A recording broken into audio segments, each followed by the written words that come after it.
Bem-vindas e bem-vindos ao É Apenas Fumaça, onde se fala sobre a sociedade com quem quer falar sobre ela. Eu sou o Frederico Raposo e hoje temos como convidado Sérgio De Nicoli, doutorado em Ciências da Comunicação pela Universidade do Minho e com um pós-doutoramento na área da regulação da internet pela mesma instituição de ensino. É investigador do Centro de Estudos em Comunicação e Sociedade da Universidade do Minho e a sua tese de doutoramento incidiu sobre a implementação da televisão digital terrestre em Portugal. Foi durante 10 anos jornalista da Rede Globo, no Brasil, tendo trabalhado na Rádio CBN, Central Brasileira de Notícias, e na TV Globo, Espírito Santo. Bem-vindo. Olá, Frederico, eu agradeço o convite para falar a vocês sobre esse assunto. Espero poder concluir essas respostas com a maior clareza possível, que é um tema realmente bastante complexo. Vem aí a televisão digital, com melhor som e imagem, sem contratos nem mensalidades. Não fique sem ver televisão a partir de 12 de janeiro na faixa litoral, 22 de março nas ilhas e 26 de abril no resto do país. Se não tem TV paga, verifique se o seu televisor está preparado para a mudança. Se não estiver, é só comprar um descodificador e ligá-lo à TV e à antena. Dúvidas? Ligue 800 200 838 ou vá a tdt.telecom.pt. Prepare-se já para a TDT. Se não... Podes explicar-nos o que é a TDT, a televisão digital terrestre? A TDT é uma tecnologia que, na verdade, digitaliza os sinais de televisão terrestre, no caso. Para explicar, grosso modo, seria basicamente os sinais que chegam pelo ar que nós captamos por antenas. Esses sinais, antigamente, eram analógicos, ou seja, eram sinais elétricos, então se houvesse uma barreira, por exemplo, um prédio, uma montanha, aqueles sinais sofriam interferência e a imagem chegava com uma qualidade inferior.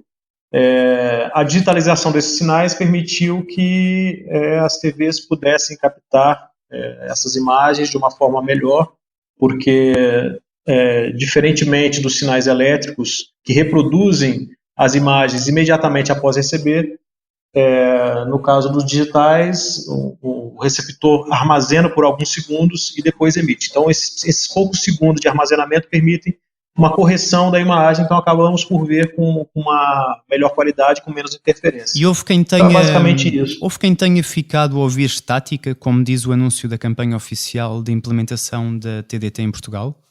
Certamente. A implementação da TDT em Portugal foi um desastre, né? As pessoas tinham muita dificuldade em aceder ao sinal, a cobertura foi reduzida, ou seja, pela TV analógica, uma grande parte do país, quase 98% das residências tinham acesso aos sinais, e com a TV analógica isso foi reduzido, criaram-se áreas de sombra e muita gente ficou sem ver televisão. Aquele anúncio, na verdade, pode ser considerado até mesmo uma publicidade enganosa, porque não foi nada daquilo que aconteceu. Aquilo foi uma forma de vender a TDT que não condiz com a realidade. Em 2005, a Comissão Europeia propôs 2012 como data limite para o encerramento das emissões analógicas em todos os Estados-membros. É esta proposta que acaba por levar o primeiro governo de José Sócrates ao lançamento de 2 concursos para a implementação de televisão digital terrestre.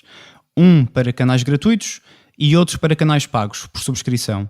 A PT, na altura ainda controlada pelo Estado, por via de Golden Shares, ganhou estes 2 concursos entre 2008 e 2009. Na tua tese de doutoramento, a implementação da televisão digital terrestre em Portugal, podemos ler o seguinte sobre o concurso para o serviço de canais pagos. Em janeiro de 2010, a PT pediu a revogação da licença de operação dos canais pagos da TDT, alegando que o mercado havia sofrido alterações em relação à época em que o concurso havia sido lançado e que o negócio não seria mais viável. Portanto, a PT desistiu de operar este serviço. Esta foi, como sugeres na tua tese, e passo a citar, uma estratégia da PT para ampliar a sua participação no mercado da TV por subscrição em Portugal, impedindo a entrada no mercado de outro candidato, neste caso a AirPlus TV? Eu acredito que sim, porque a PT era detentora do Mel, que é uma plataforma de subscrição de TV, né, de TV paga, que obviamente iria concorrer com a TV aberta, se essa TV aberta oferecesse mais canais. No caso do concurso de TV paga, ele seria uma opção digital, terrestre, a um preço muito menor do que os praticados pelas TVs a cabo. Então a PT acaba por ganhar os 2 concursos, ela abre mão desse serviço de TV paga, via terrestre, mantém o Mel, obviamente, que era o TV por cabo e por satélite, e, na verdade, os portugueses ficam sem essa opção de serviço. O que foi estranho na altura é que a caução que a PT pagou para garantir a implementação desse serviço de TV paga foi devolvida à empresa, de uma forma completamente, acredito eu, arbitrária, e o segundo colocado no concurso não foi chamado para, então, implementar esse serviço. Ou seja, a PT concorreu a um serviço de TV paga, não implementou, deixou os portugueses sem esse serviço e a Anacom, na altura, não chamou o segundo colocado. Então, nós ficamos sem poder ter opções de TV paga, além das que já eram oferecidas pelas empresas que prestavam esse serviço aqui no país. Na altura, se não estou em erro, a caução de que falavas era no valor de 2,5 milhões de euros e foi devolvida sem que a Portugal Telecom cumprisse com as obrigações a que estavam contratualizadas. Queres falar um bocadinho sobre isso, sobre essa caução? Essa devolução, na época, eu contestei bastante, porque quando nós fazemos um contrato, nós emitimos uma caução justamente para garantir que esse contrato vai ser, colocado em prática. Não foi o que aconteceu. Por determinação da Anacom, esse valor foi devolvido e pronto, as coisas ficaram por isso mesmo e nós ficamos sem o serviço de TV paga na televisão digital terrestre, que seria algo muito mais acessível, ou seja, valores muito mais baixos do que os que são praticados por outros tipos de televisão paga no país. E mais uma vez, eu acho que quem perdeu foram as pessoas mais pobres do país, né? As pessoas que têm menos condições financeiras. E a TDT me pareceu uma forma de obrigar as pessoas a migrar para o serviço de TV paga, porque esses serviços foram os que mais se beneficiaram, inclusive o serviço Mel, que teve um acréscimo muito grande de clientes no período de implementação da TDT, o que era realmente um conflito de interesses, uma vez que a PT, que era dona da Mel, era responsável por colocar o serviço de TDT no ar com uma qualidade aceitável. Precisamente sobre isto, na tua tese, tu falas numa relação simbiótica, ou seja, de benefício mútuo, entre o Estado e a Portugal Telecom. O que é que queres dizer com isto? Enfim, essa tese, claro, é um trabalho de muitos anos, né? Eu busquei a teoria da captura regulatória, que mostra justamente as relações entre empresas, governo e reguladores, órgãos reguladores, e mostra como é que pode haver ali algum tipo de captura no sentido do regulador não atuar da forma mais apropriada, ou seja, na defesa do cidadão. Então, nós levantamos algumas informações na altura e observamos alguns fenômenos. Um deles é o chamado fenômeno da porta giratória, que mostra que pessoas que eventualmente trabalham no governo depois vão estar trabalhando no regulador, eventualmente nas empresas que são reguladas. Enfim, essa foi uma das questões que nós constatamos, entre tantas outras. E o que nos levou a concluir que houve realmente um processo de captura regulatória e que na altura nós questionamos e solicitamos que isso fosse investigado, mas infelizmente não houve uma investigação mais aprofundada e as coisas ficaram como estavam. E hoje nós temos aí uma televisão terrestre com pouquíssimo acesso, porque como não havia qualidade, as pessoas foram quase obrigadas a assinar um serviço de TV paga, e uma TV terrestre que atingia cerca de 50% da população, hoje é muito residual, atinge um percentual quase insignificante. Achas que o processo de implementação da televisão digital terrestre em Portugal acabou por ser conduzido de forma a não funcionar? Foi isto que aconteceu? Eu acredito que da forma que ele foi conduzido, ele realmente não funciona. Não funciona, e o que me leva a crer que isso pode ter sido feito de uma forma, talvez por má fé, é que os alertas todos foram dados, né? Que haveria interferência, que os sinais não seriam propagados da forma adequada, inclusive a questão das frequências. Na altura havia apenas uma frequência, e nós sabemos que num país com as dimensões de Portugal, uma frequência só acabaria por causar interferências nos sinais, ou seja, nós teríamos que colocar mais frequências para a difusão desses canais. E esses alertas todos foram feitos, inclusive pela minha própria tese, que na época foi bastante divulgada. Eu tive a oportunidade de conceder entrevistas falando desses problemas, alertando que isso iria acontecer, mas mesmo assim o órgão regulador, que é extremamente técnico, né, ou deveria ser pelo menos, tem informações muito mais relevantes provavelmente do que a de um doutoramento, porque são engenheiros, são pessoas muito hábeis naquelas áreas, e se nós, enquanto investigadores, observamos que havia falha, será que eles não haviam observado também? E se nós os alertamos, por que eles não corrigiram? Então, são perguntas que ficaram no ar sem resposta, e que me levam a crer que possa sim ter havido má fé. Na tua tese, tu falas numa relação entre público e privado com fronteiras que não são claras. Uma relação esta que permitiu que a PT conseguisse garantir o monopólio de distribuição dos sinais digitais terrestres, mas também da venda de equipamentos para as chamadas zonas de sombra, onde o sinal da televisão digital não chegava. Achas que neste processo houve corrupção?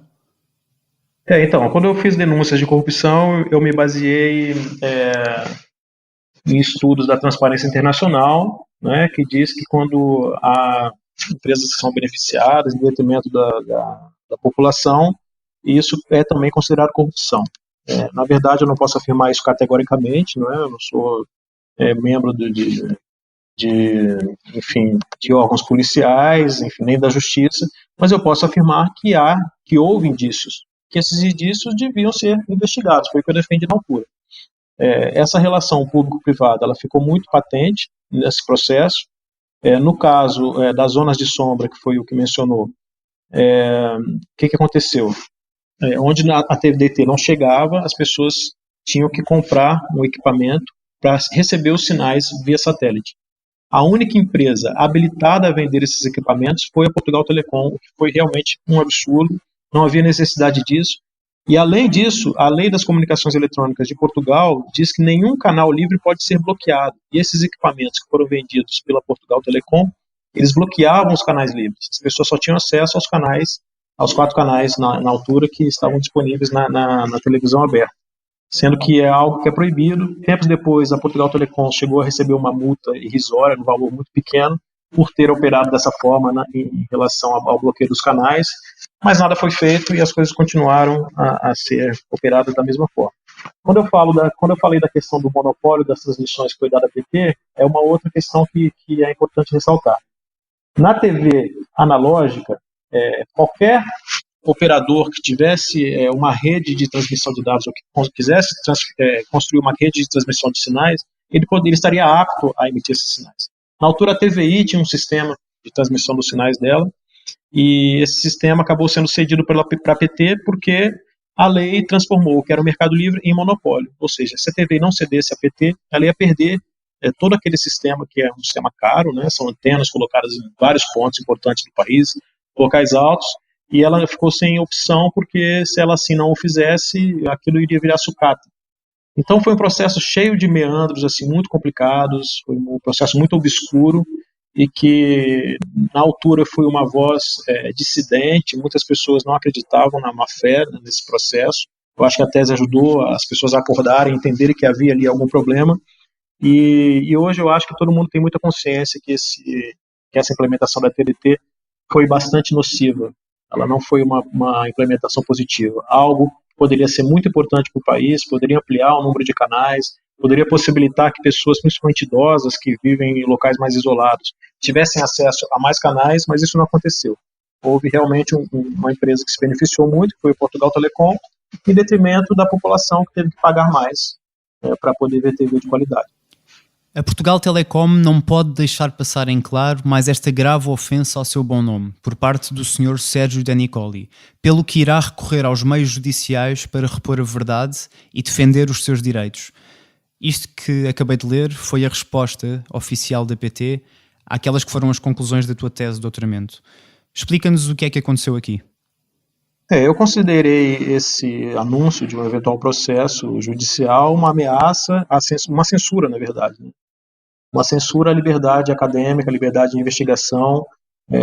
Muitos colegas meus assinaram uma petição que surgiu online, mais de 7 mil assinaturas aconteceram ali, colegas inclusive de acadêmicos de outros países, muitas pessoas ligadas à área de televisão, a população em geral, ou seja, houve um clamor para que a liberdade acadêmica não sofresse interferências do poder econômico, que era o caso, foi o que eu considerei, e esse processo nunca chegou a ir à frente, eu nunca recebi nenhum tipo de notificação, apesar de que eu acreditava que um eventual processo seria até interessante para que tudo que estava ali na tese fosse passado a limpo pela justiça.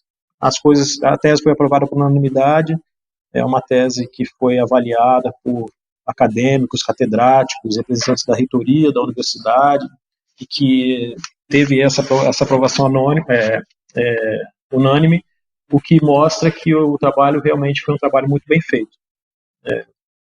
Eu tive bastante cuidado em analisar todos os documentos, foram milhares de documentos, foram muitas entrevistas feitas, foram muitos anos em cima daquele estudo, daquele objeto, e as conclusões estão muito claras na tese. Eu acho que quem tem acesso ao documento, e é um documento público, pode constatar que está tudo muito bem explicado. Então, provavelmente por isso que a PT não foi à frente com nenhum processo judicial e que eu interpretei como uma tentativa de intimidação. Ou seja, uma empresa como a Portugal Telecom, na altura era a maior empresa do país, intimidar um investigador, né? Eu acho que é uma coisa que ficou um bocado até feia para uma empresa daquele tamanho. O que ela devia fazer era, em vez de ficar fazendo ameaças a investigadores, era esclarecer por que o processo foi tão nebuloso, por que as pessoas saíram tão prejudicadas. Mas isso não aconteceu. E quando a PT te ameaça, como tu dizes, como é que reagiu a Universidade do Minho? Enfim, como eu disse, muitos colegas se manifestaram através de uma petição pública. A reitoria, na altura, se demarcou.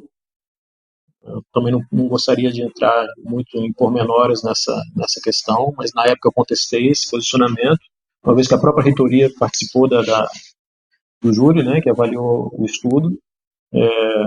Mas, obviamente, os tentáculos de uma empresa como a Portugal Telecom estão espalhados em muitos locais, né? Por que não estariam também numa universidade? E a PT alguma vez falou contigo diretamente sobre este assunto? Enfim, eu durante o estudo, eu contactei a PT diversas vezes, pelos serviços que eles disponibilizavam para esclarecer dúvidas sobre a TDT, e a empresa fala também por documentos, né? Eu analisei todos os documentos que foram emitidos, que eram públicos, relativos a esse processo, inclusive documentos da Portugal Telecom. Tive, inclusive, chance de debater com representantes da empresa, representantes da Anacom também, publicamente, sobre esse assunto. E ficou tudo muito bem esclarecido em relação ao que demanda o trabalho acadêmico. Estava prevista a implementação de um quinto canal generalista na televisão digital terrestre em Portugal, que funcionaria, como consta da tua tese, como um incentivo à migração para a TDT. Este canal nunca chegou a aparecer. A ERC chumbou as duas candidaturas, uma por inviabilidade económica e a outra por falta de meios técnicos e humanos. O mesmo passou-se com o canal de alta definição que estava previsto para a TDT, que seria administrado conjuntamente pela RTP, SIC e TVI. Porquê é que foi assim? Não havia interesse em fazer da televisão digital terrestre uma opção atrativa para os portugueses?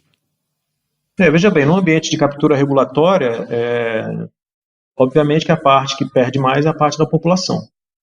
Quanto mais atrações houvesse na TDT, menos pessoas teriam que assinar um canal de um sistema de TV paga. Né? E em vários países da Europa isso aconteceu. Houve uma ampliação do número de canais oferecidos. Mesmo porque a própria tecnologia digital permite que haja mais canais disponíveis.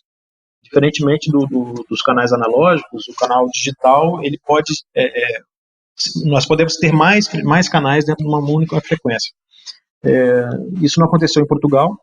Nós, na altura da implementação, tivemos que engolir os mesmos canais que havia na TV analógica, o que foi um disparate, foi o canal com menor oferta na Europa. Ou seja, entre os países que tiveram que migrar para a TDT, Portugal foi a oferta mais pobre, sem justificação para isso. Muitos países aproveitaram justamente para colocar canais públicos, como a RTP, para que as pessoas se sentissem atraídas a utilizar mais o sistema digital terrestre. E em Portugal nada disso aconteceu. O curioso foi observar que os próprios canais generalistas, na altura, se posicionaram de uma forma pouco enfática na defesa da entrada desses canais na TDT. E eu acredito que hoje eles devem estar bastante arrependidos, porque a audiência da TV aberta caiu bastante, e hoje eles sofrem porque tem que concorrer aí com plataformas pagas que têm centenas de canais, né? Sendo que na TDT haveria menos canais e para eles seria muito mais positivo. De resto, no final de 2012, a televisão digital terrestre passou a incluir o canal do Parlamento, a ARTV, e só no final de 2016 passou a disponibilizar a RTP3, que agora é a RTP Informação, e a RTP Memória.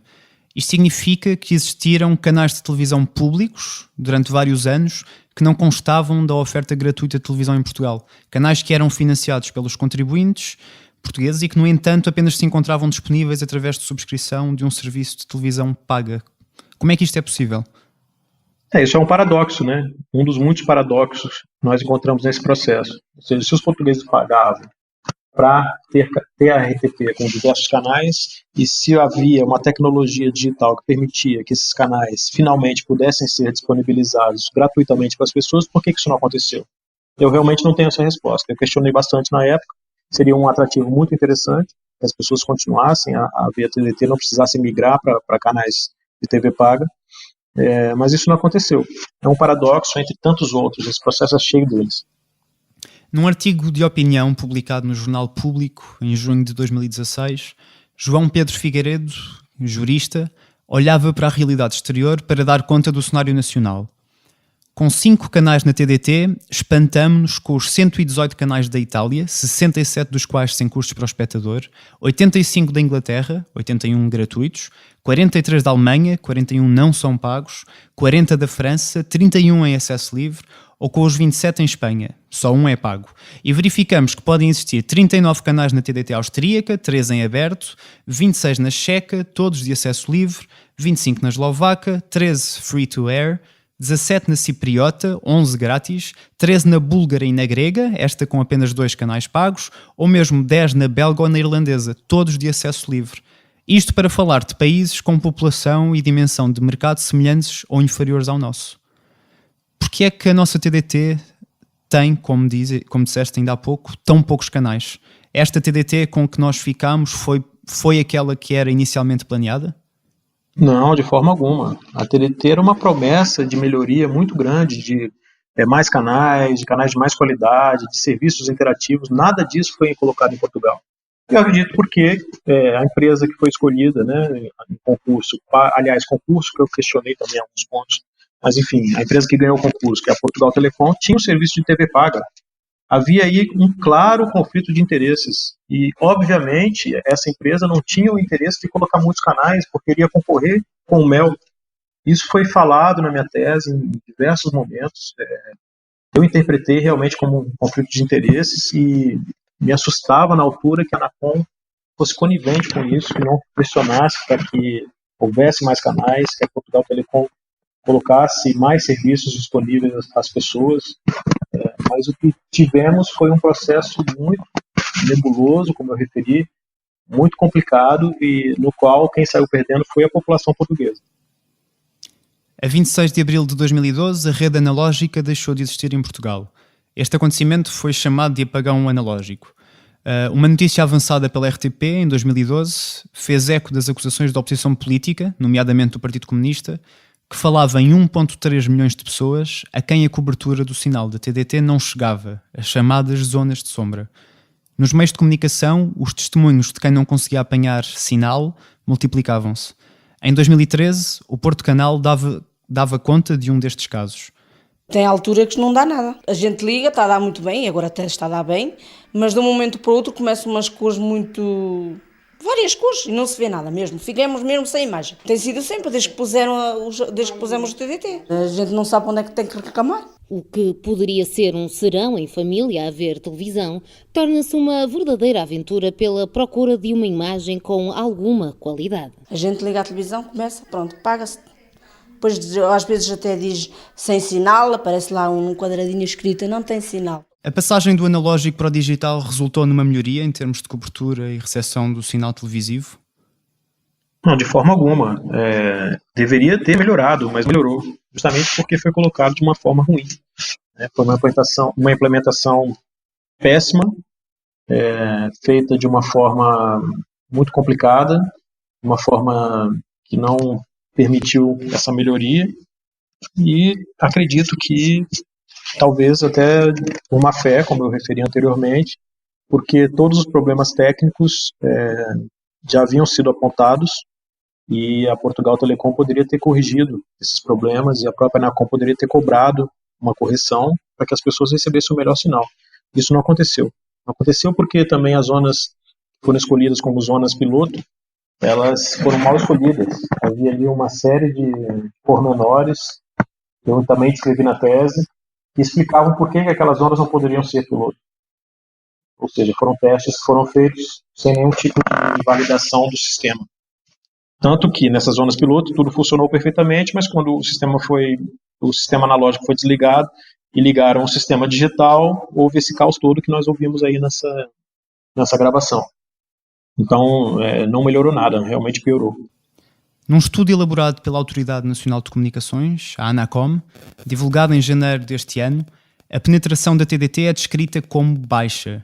No inquérito aos meios de acesso ao sinal de TV em 2017, promovido também pela ANACOM, é possível verificar que no mês de junho de 2017 apenas 32,7% dos lares acediam à TDT e apenas 17,8% acediam a conteúdos televisivos exclusivamente a partir da televisão digital terrestre. Ao mesmo tempo, 66,7% dos lares em Portugal acediam ao sinal de televisão através de pacotes de televisão pagos. Neste estudo pode ler-se o seguinte: os respondentes que se encontram na situação de reformados com idades mais avançadas, 65 ou mais anos, com níveis de escolaridade mais baixos, até ao primeiro ciclo do ensino básico, a viver sozinhos e os residentes na região interior norte apresentam uma maior propensão para utilizarem a TDT de forma exclusiva. Como falavas no início da nossa conversa, quem vê televisão através da TDT em Portugal é quem não tem possibilidade de pagar por um pacote de televisão por subscrição? Sem dúvida, sem dúvida. A TDT tem um volume de canais tão baixo e uma qualidade tão ruim que certamente as pessoas que têm alguma condição, e às vezes até quem não tem, acaba por assinar um serviço de TV pago. Na altura da implementação, eu tive a oportunidade de andar por algumas cidades, conversar com algumas pessoas, participei de algumas conferências, e ouvi relatos de idosos, por exemplo, que já estavam a escolher qual remédio deixariam de tomar para poder pagar a televisão. Porque a televisão para eles é uma companhia. Muitas pessoas solitárias, aldeias, como nós sabemos, onde os jovens já saíram do país, onde há muitos idosos que tem a televisão ali como uma companhia mesmo, né? Como uma distração, e esses idosos tiveram que realmente escolher, alguns deles, como formas de se privar de outras questões, até de saúde, para poder pagar uma televisão, porque a TDT deixou de funcionar. Portanto, a TDT em Portugal... Então, foi uma situação social lastimável. Portanto, a TDT em Portugal é a televisão dos pobres? Certamente é a TV dos pobres. Não era para ser assim. Mas não foi assim que ela foi desenhada, pois não? De forma alguma, não havia por que ser assim. Não havia. Havia todas as condições de haver muitos canais, de uma qualidade de recepção muito boa, mas isso não aconteceu. Então, acredito eu que as pessoas que hoje acedem à televisão apenas pelo sinal terrestre é porque realmente não têm condições de pagar o serviço de TV. E utilizam esse, então, que ainda é gratuito. Crianças e adolescentes reduziram em 1/3 o consumo de televisão relativamente a 2010, ao mesmo tempo que a transferência do consumo para a visualização digital em serviços como a Netflix ou a Amazon ganham ritmo. Este é um excerto de uma notícia publicada em julho do ano passado no jornal The Guardian, dando conta de um estudo da autoridade reguladora das comunicações britânica, a Ofcom. Este estudo considera a evolução registada entre 2010 e 2016 e revela que neste período a visualização de canais de televisão convencionais caiu 33% na faixa etária compreendida entre os 16 e os 24 anos de idade. Qual é que é o futuro da televisão? Certamente o futuro da televisão não é pelas transmissões terrestres, e até mesmo por cabo, certamente as pessoas vão deixar de assistir e vão ver pela internet. Isso tem acontecido, é um fenômeno no mundo inteiro. O estudo do meu doutoramento foi feito em 2012, foi finalizado em 2012, ou seja, já há quase 6 anos, não é? E muita coisa mudou nesse período, houve uma ascensão da internet, o maior número de pessoas está agora a assistir vídeos por YouTube ou até pela Netflix, como mencionou. Só que não podemos esquecer que Portugal é um país de uma população envelhecida. Então, se em alguns países mais jovens a internet tem tomado um lugar, uma posição muito central em relação ao audiovisual, em Portugal isso ainda vai demorar um pouco, porque como há uma população idosa bastante numerosa, essas pessoas já têm o hábito de assistir televisão, então provavelmente esse sistema televisivo deve perdurar por um período um pouco maior aqui no país. Mas sem dúvida o futuro é online. O futuro é online, as gerações que estão aí mais antigas serão obviamente substituídas por gerações mais novas que estão muito aptas ao digital, à internet, toda essa lógica de poder assistir um programa, um canal quando quiser, a hora que quiser. E nós vemos na prática essa migração então do público, da audiência televisiva para a internet. Em 2014, Reed Hastings, cofundador e atual diretor executivo da plataforma de streaming Netflix, falava assim sobre as emissões convencionais de televisão. É como o cavalo, foi bom até termos o carro, e acrescentou depois. A era das transmissões televisivas vai durar provavelmente até 2030. Esta é uma previsão realista. A televisão tem os seus dias contados. Em 16 anos, porque ele fazia esta previsão em 2014, é previsível que a televisão acabe? Eu acredito que sim, mas na verdade, se nós observarmos bem, a tecnologia da internet, ela também é uma tecnologia televisiva. Nós estamos ainda falando da mesma forma de transmissão de dados do telégrafo sem fios, só que claro, com uma velocidade maior, agora com canal de retorno, etc. Mas a tecnologia é a mesma. Então, dizer que a televisão será substituída pela internet é negar a evolução do próprio sistema de transmissão de dados por via, né, por via terrestre, por via digital, enfim. Porque é um processo de evolução do sistema. Então, a internet nada mais é do que, a gente pode dizer, que é uma televisão com um novo formato, né, porque não há nada diferente. Ou seja, a transmissão de dados por via elétrica, que depois, no caso do digital, essas correntes elétricas são convertidas em linguagem binária, mas é a mesma lógica. Então, eu não diria que a internet substitui a TV, eu diria que a internet é a evolução da TV. E, como qualquer evolução, certamente vai tomar espaço, um espaço cada vez maior, deixando a TV como algo do passado. Num relatório que dizia respeito ao panorama nacional no terceiro trimestre de 2017, a Anacom revelou que 5,5% dos indivíduos com 10 ou mais anos tinha subscrito serviços de streaming on demand, casos de Netflix, Amazon Prime, Fox Play ou Nplay. Isto representa um crescimento de 2,3 pontos percentuais relativamente ao mesmo período de 2016. A grande diferença é no tipo de consumo que fazemos, portanto a possibilidade de personalização no consumo dos conteúdos é isto que está a ditar o futuro? Não sei se seria isso. A grande diferença é tecnológica, porque agora é possível que você tenha um programa televisivo armazenado, apto a que seja assistido na hora que o telespectador quiser. A digitalização permite isso, o armazenamento desses dados. Então eu posso assistir futuramente uma novela, a hora que eu quiser, e atualmente com Netflix, por exemplo, um filme, uma série, está ali disponível na internet, que basta eu clicar, aqueles dados começam a chegar até o meu terminal, o meu receptor, e pronto, eu posso assistir esse filme. Então é uma mudança basicamente tecnológica. Antigamente não, a televisão emitia os sinais elétricos e nós ligávamos ali, como acontece hoje com a rádio, né? No caso da rádio terrestre, nós ligamos, o sinal vai sendo transmitido ali e de forma ininterrupta e em tempo real. Ele não é armazenado. Nem que a rádio digital já armazena também. Mas a televisão analógica era assim, o sinal elétrico chegava, não era recebido ali no nosso receptor, facilitado pelas antenas televisivas, e pronto, nós assistíamos. Não dava para guardar aquele sinal. Hoje não, nós temos em casa uma box que armazena o sinal, me permite assistir isso no outro dia. Dependendo do espaço de armazenamento que eu tiver ali, eu posso guardar eternamente, né, um programa televisivo, e essa mudança tecnológica muda o nosso comportamento também. Então eu acho que é basicamente uma evolução da tecnologia. Precisamente nesse sentido, a RTP foi pioneira em Portugal quando em 2011 lança a plataforma de conteúdos on demand RTP Play.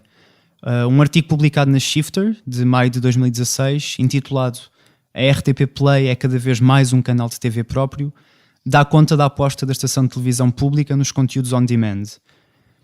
E passo a citar. No seu plano de atividades para 2016, a RTP diz que quer afirmar a RTP Play como a grande plataforma de distribuição digital de conteúdos integrais e eventos em direto da RTP e promete melhorar a usabilidade da plataforma, criar modelos de subscrição dos conteúdos e apostar na personalização do serviço para o utilizador. A RTP está, como dizia a Shifter no seu artigo, a antecipar o futuro? A RTP é uma grande empresa. Eu tive muitas oportunidades de conversar com pessoas da RTP na altura do estudo, desse estudo doutoral, e fiquei realmente impressionado com a qualidade dos profissionais daquela empresa. É uma empresa que pensa no futuro, ela tem traves por ser uma empresa pública, né, de certa forma pública, mas a capacidade daqueles profissionais é impressionante, impressionante. Eu acredito que a RTP realmente estava com uma visão muito à frente, e mesmo no processo de implementação da TDT, a RTP estava também com essa visão de futuro. Infelizmente, o operador público foi pouco ouvido no processo, diferentemente do que aconteceu em muitos países europeus. Em Portugal, a RTP não teve praticamente voz na implementação da TDT, e se tivesse tido voz, certamente nós teríamos um sistema muito melhor, porque os operadores daquela empresa, os profissionais que estavam ali, tinham ideias muito à frente, muito interessantes, muito revolucionárias em relação à televisão. São pessoas que estão ali há muitos anos, que conhecem bem o sistema televisivo. É uma empresa que eu acho que todos os portugueses deveriam ter orgulho, porque é realmente uma empresa de ponta. E o que é que levou a que a RTP e os seus profissionais não fossem ouvidos no processo de implementação da TDT? Enfim, todos os agentes que tivessem vozes destoantes do sistema que foi implementado, eles eram praticamente ignorados. Ou seja, isso aconteceu com a academia, aconteceu com a RTP e provavelmente com outros que não estou a recordar agora. Mas o sistema da TDT parece que veio num pacote pronto, poucas modificações foram feitas e talvez justamente para facilitar para uma única empresa, toda essa logística e de mercado que foi desenvolvida com a TDT. Ou melhor, que foi desenvolvida com uma TDT mal elaborada. E o caminho que a RTP está a traçar, nomeadamente com a implementação deste serviço on demand, a RTP Play, é este o caminho que os canais de televisão terão de seguir, sob pena de perderem os seus espectadores? Certamente, eu acredito que sim. E no caso da RTP é muito interessante porque ela tem a memória portuguesa, né? Desde da sua inauguração. Era o único canal do país até 1992, então a forma como os portugueses se veem tem muito a ver com a forma como a RTP desenhou essa imagem do país. E os arquivos estão lá. E é importante que esses arquivos sejam disponibilizados e acho que a empresa está aí por um caminho muito interessante. Este foi mais um episódio do É Apenas Fumaça, onde se fala sobre a sociedade com quem quer falar sobre ela. Obrigado, Sérgio De Nicoli, investigador na área da economia política dos mídia. O É Apenas Fumaça é produzido por Bernardo Afonso, Maria Almeida, Pedro Santos, Pedro Zuzarte, Ricardo Ribeiro, Sofia Rocha, Tomás Pereira e por mim, Frederico Raposo. A música é dos Lotus Fever. Ouçam mais episódios em apenasfumaca.pt ou no iTunes, SoundCloud, YouTube, Comunidade de Cultura e Arte, RUM, Rádio Universitária do Minho, Rádio Alma Bruxelas e também noutras aplicações de podcasts. Até já!